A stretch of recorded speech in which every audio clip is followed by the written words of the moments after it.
আবু তহা আদনানকে নিয়ে যে বিষয়গুলো নিয়ে বারবার প্রশ্ন আসছে এবং কথাটা বলা আমি দায়িত্ব বলে মনে করছি। জনাব আবু তহা আদনান বাংলাদেশের সুপরিচিত দিন প্রচারকদের মধ্যে তিনি একজন, যারা দিনের কথা বলেন তাদের মধ্যে একজন, দাঈ ইলাল্লাহ।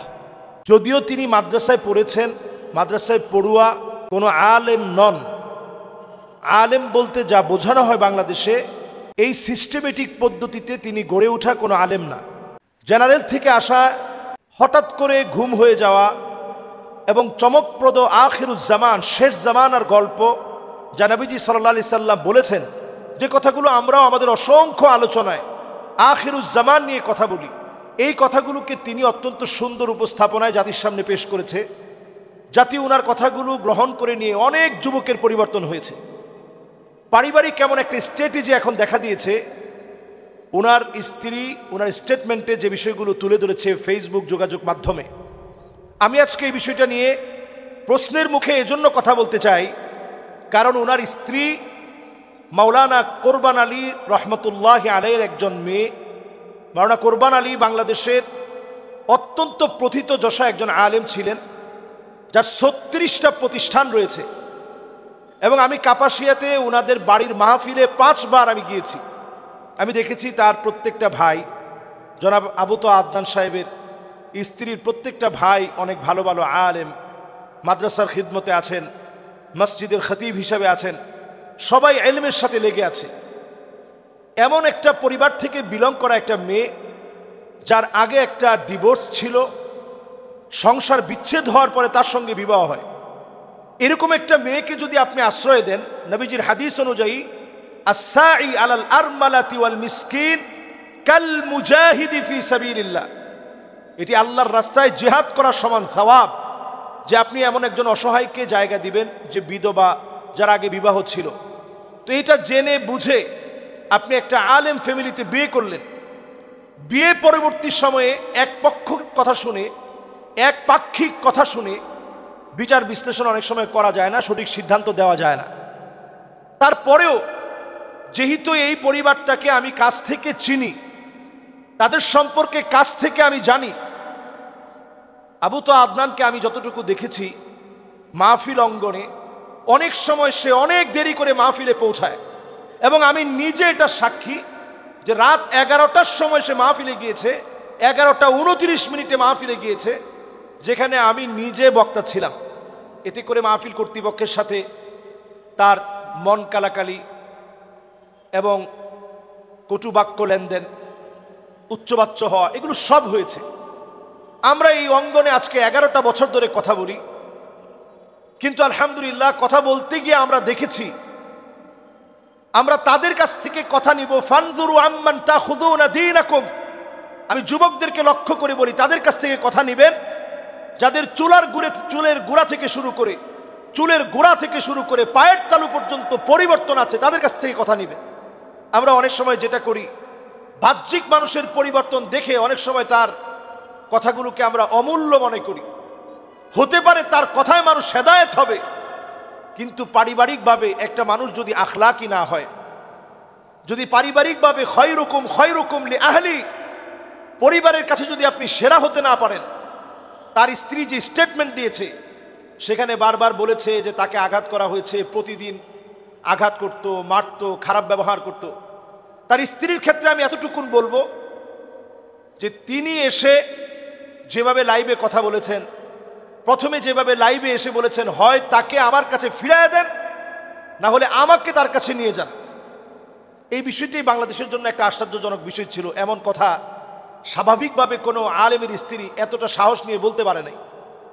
তো আমি নিজের চোখে দেখেছি আবু তহা আদনান সাহেব এই স্ত্রীর প্রশংসা অনেক মাহফিলে করছেন, যেটা খোলামেলা এরকম প্রশংসা সচরাচর আলেমরা করতে এটা গায়রত মনে করে, আত্মমর্যাদায় লাগে, এরকম মনে করে নিজের স্ত্রীর কথা, ঘরের কথা তেমন আলোচনায় আনে না।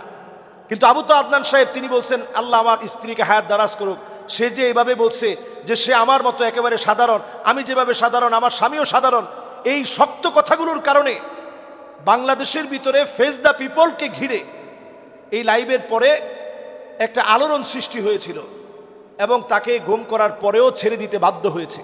তো এখানে কিন্তু এই নারীর অনেক অবদান ছিল।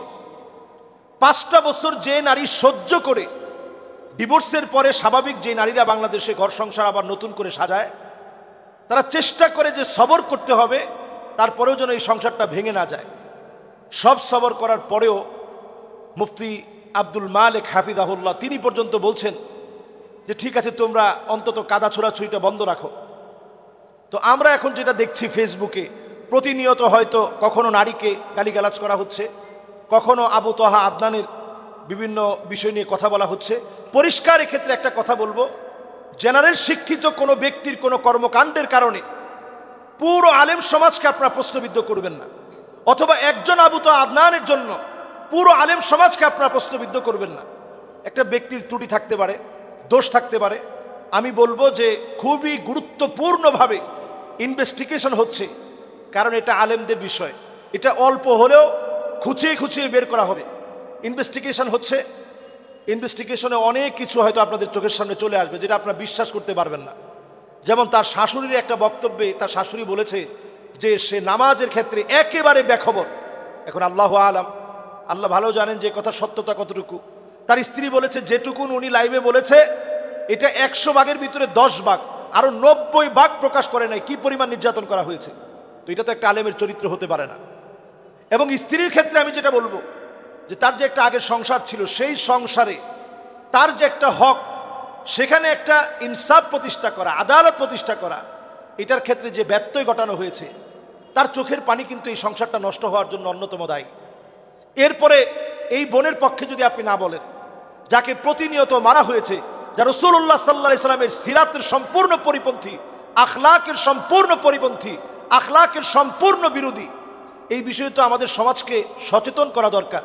যদি আজকে এই বিষয়ে আমি কথা না বলি, আপনি কথা না বলেন, অনেকে মনে করবেন যে একজন আলেম, তার ব্যাপারে কথা যদি বলি তাহলে আলেম সমাজের উপরে কথা আসবে। নতুন একটা ট্রেন্ডিং শুরু হয়েছে, একাধিক বিবাহ, একাধিক বিবাহ।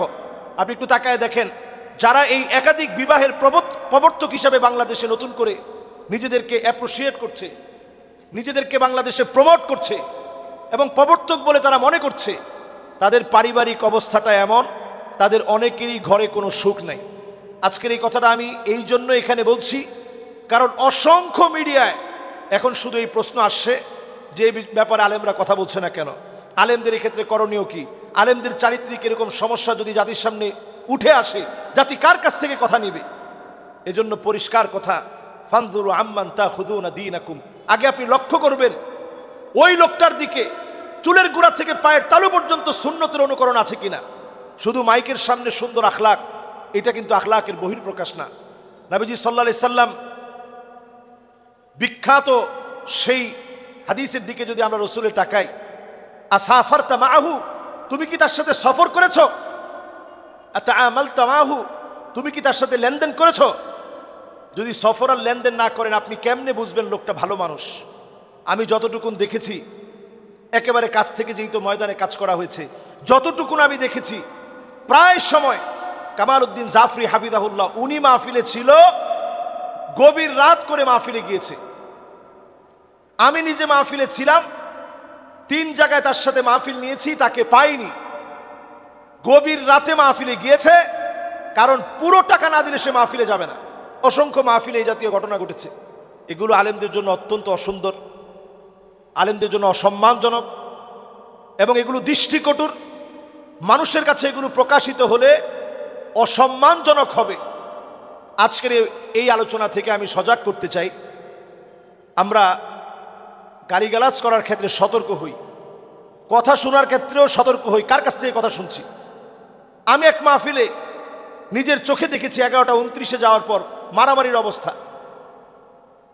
তো এই যে জাতীয় ঘটনাগুলো ঘটেছে এতদিন ধরে, এমন কথাও শুনেছি, আল্লাহু আ'লাম, আল্লাহ ভালো জানেন, যেরকম মানুষের সামনে প্রকাশ করছে, এই বিষয়গুলো যখন প্রকাশিত হবে, জুমার নামাজ যেখানে পড়াতেন ওই এলাকার মানুষ কাপাসিয়াতে, আমি সেখানে 5 বার মাহফিলে গিয়েছি, সে এলাকার মানুষ আমাকে বলেছে যে ইচ্ছে মতো এসে, সময় গময় নাই, এসে জুমার নামাজ পড়াতো। তো এই বিষয়গুলো কিন্তু সজাগ থাকতে হবে। একজন দায়ী সব বিষয়ে আপনাকে সজাগ দৃষ্টি রাখতে হবে। এবং এমন বিষয়গুলো যখন আমরা শুনি, আমরা ব্যথিত হই। একটা বোনের আর্তনাদ আমাদেরকে অনেক সময় ব্যথিত করে, একজন মায়ের আর্তনাদ আমাদেরকে ব্যথিত করে, একজন ভাইয়ের আর্তনাদ আমাদেরকে ব্যথিত করে। কাজেই এই বিষয়গুলো একেবারে ছোটোখাটো বিষয় না। ভুলে ভরা মানুষের জীবনে অনেক ভুল আছে। হুন্না লিবাসুল লাকুম ওয়া আনতুম লিবাসুল লাহুন্না, তারা আমাদের কাছে আমাদের পোশাকের মতো, এই পোশাক যেন ময়লা না হয়, এটা আগে থেকে আপনার সজাগ থাকা দরকার ছিল। আরেকটি বিষয় বলতে চাই, আমরা যারা ফেসবুক চালাই, আপনি যদি সৎ একনিষ্ঠ মুখলেস হন, আপনি আপনার ফেসবুকের অ্যাক্সেস আপনি আপনার স্ত্রীকে দিয়ে দিবেন। তার তো নতুন করে ফেসবুকের দরকার নেই, ফেসবুকে এত ফলোয়ারের দরকার তো আপনার স্ত্রীর নেই। আমাদের বাসায় যারা আছে, আমার ফেসবুক সবাই চালায়, আমার ট্যাব, আমার আইপ্যাড, আমার মোবাইল, সব জায়গায় একটা ফেসবুক লগ ইন করা, সবাই এটাতে যে কোনো মুহূর্তে অ্যাক্সেস করতে পারে, প্রবেশ করতে পারে, দেখতে পারে। এতে করে আমি নিজেও সন্দেহমুক্ত থাকলাম, বাসার সবাইও সন্দেহমুক্ত, একটু শান্তিতে থাকলো। এজন্য অন্তত আর আমরা এই বিষয় নিয়ে কাদা ছোড়াছুড়ি চাই না। যা হয়েছে সুন্দর একটা সমাধান হোক, এবং এই ক্ষেত্রের দায়ভার যেন আলেমদের কাঁধে না আসে। আল্লাহ যেন আমাদেরকে বোঝার তৌফিক দান করেন। আসসালামু আলাইকুম ওয়া রাহমাতুল্লাহি ওয়া বারাকাতুহু। এখানে দুইটা